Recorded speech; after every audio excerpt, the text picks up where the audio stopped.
Bonjour à tous et bienvenue sur ma chaîne. Aujourd'hui je vous retrouve dans une recette très facile pour un apéro ou pour une entrée, donc des kromeski à la mozzarella. Donc si vous voulez connaître tous les détails de la recette, comme d'habitude, suivez-moi dans ma cuisine.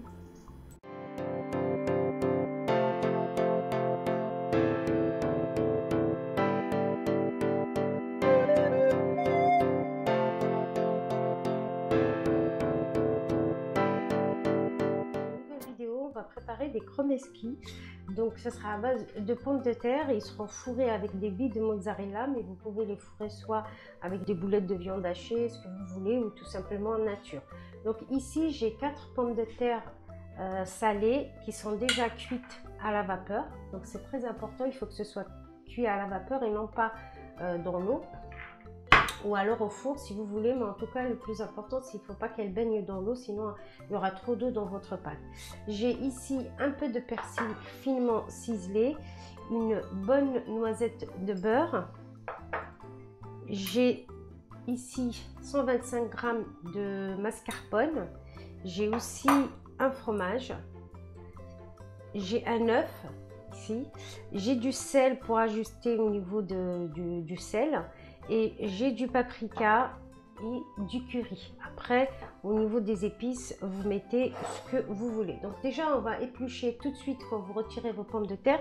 Il faut les éplucher tant qu'elles sont encore chaudes pour éviter que la pomme de terre soit élastique. Donc je vais les éplucher. Je vais éplucher toutes mes pommes de terre. Elles sont encore un peu chaudes. Hop. Je rappelle que mes pommes de terre, je les ai déjà salées pendant la cuisson, donc le sel va me servir vraiment à ajuster. Donc, soit vous faites un presse-purée, soit vous le faites à la fourchette, mais surtout pas de mixeur, s'il vous plaît.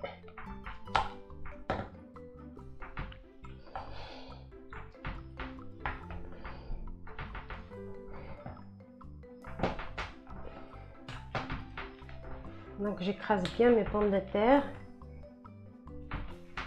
Je rajoute tout de suite mon beurre pour qu'il fonde tant que les pommes de terre sont chaudes.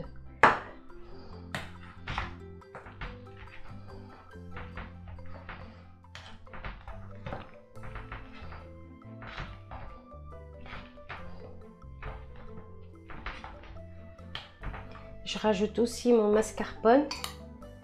Après la texture, vous allez voir, vous pouvez ajuster.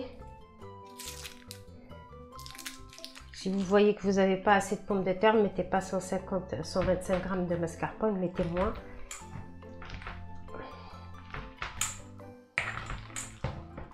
Je vais également mettre mon persil.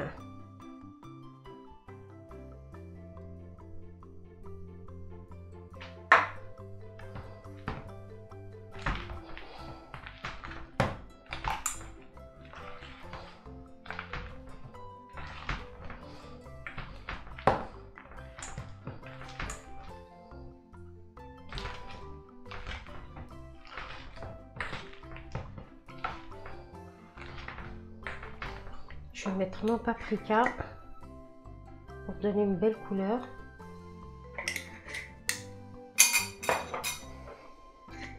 Et mon curry. Si vous n'aimez pas, vous mettez d'autres épices. Là, je vais prendre une petite fourchette et une petite spatule.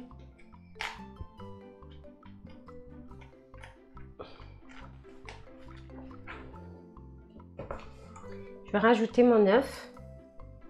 Vous en rajoutez un ou deux en fonction de la quantité que vous avez.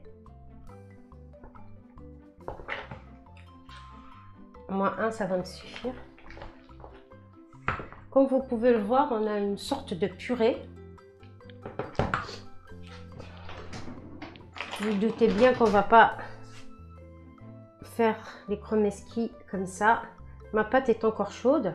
Donc ce que je vais faire, c'est que je vais filmer cette pâte et je vais la mettre au frais au moins pendant 1 heure pour qu'elle tienne bien et que je puisse faire mes kromeski. Si vous les faites nature, vous pouvez tout simplement mettre cette pâte dans une poche à douille et dresser des boudins et vous les mettez au frais. Donc là, moi, je vais les mettre au frais pour qu'elles tiennent bien et ensuite, je vais former mes petites boules. Donc, on se retrouve dans 1 heure.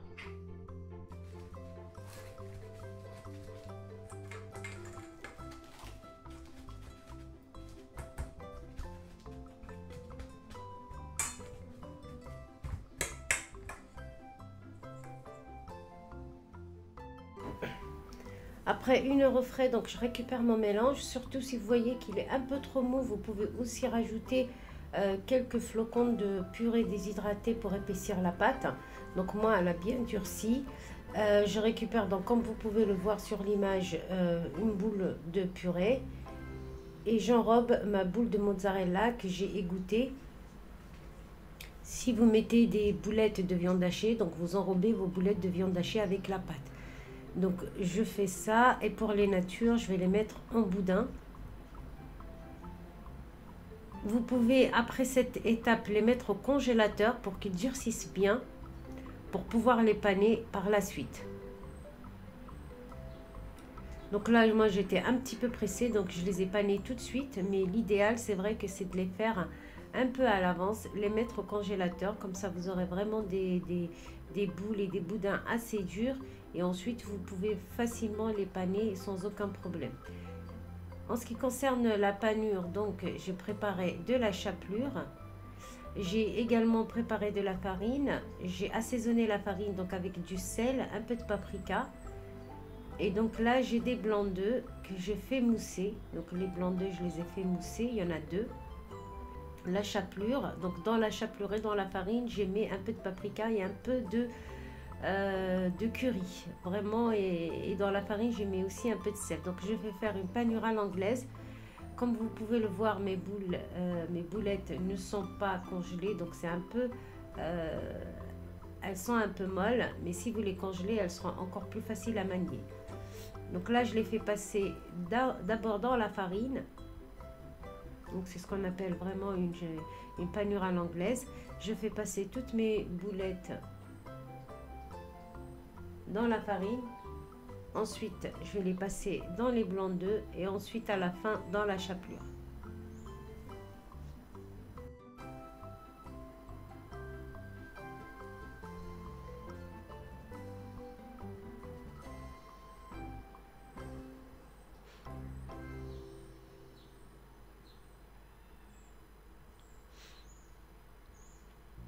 Et là, je récupère donc mes blancs d'œufs et je réitère l'opération. Et hop, là, je les mets dans la chapelure.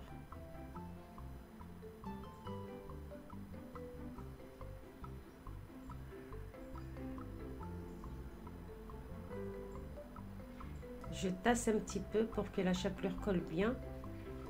Et je continue l'opération.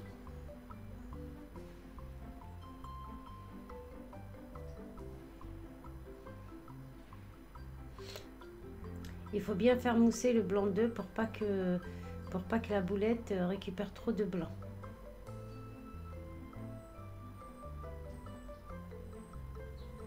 Et je vous conseille de rajouter au fur et à mesure de la chapelure et au fur et à mesure de la farine.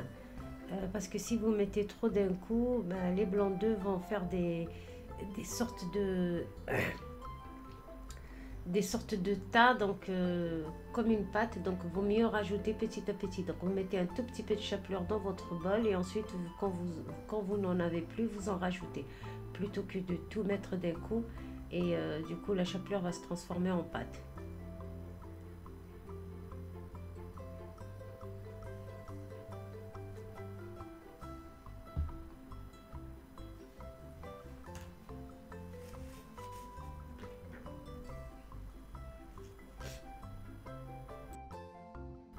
Donc une fois que toutes mes boules sont panées, vous pouvez soit les cuire tout de suite, soit vous les mettez au frais et vous les cuisez à la dernière minute. Pour la cuisson, donc il faut mettre dans l'huile chaude mais à feu moyen. Et dès que vous plongez les boules dans l'huile, vous les arrosez d'huile chaude avec une cuillère. Donc là par exemple, je viens de mettre une série. Donc tout de suite je les arrose avec la cuillère pour pas qu'au fait elles s'ouvrent. Donc pour durcir directement le blanc d'œuf qui va former une pellicule pour protéger la mozzarella et la purée. Donc là, je les arrose. Alors juste le temps de prendre une belle couleur puisque tout est cuit dedans et juste le temps de faire fondre la mozzarella qui est à l'intérieur.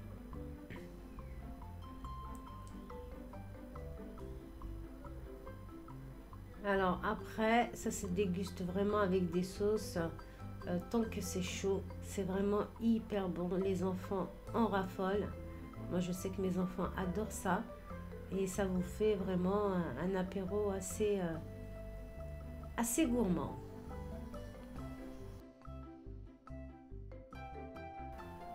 Et voilà donc à la cuisson, donc la mozzarella bien fondue. C'est vraiment croustillant. Moi j'ai accompagné de ça de ketchup et de mayonnaise, mais vous pouvez les accompagner de la sauce de votre choix. Vous pouvez les servir en apéro ou en entrée si vous avez des invités.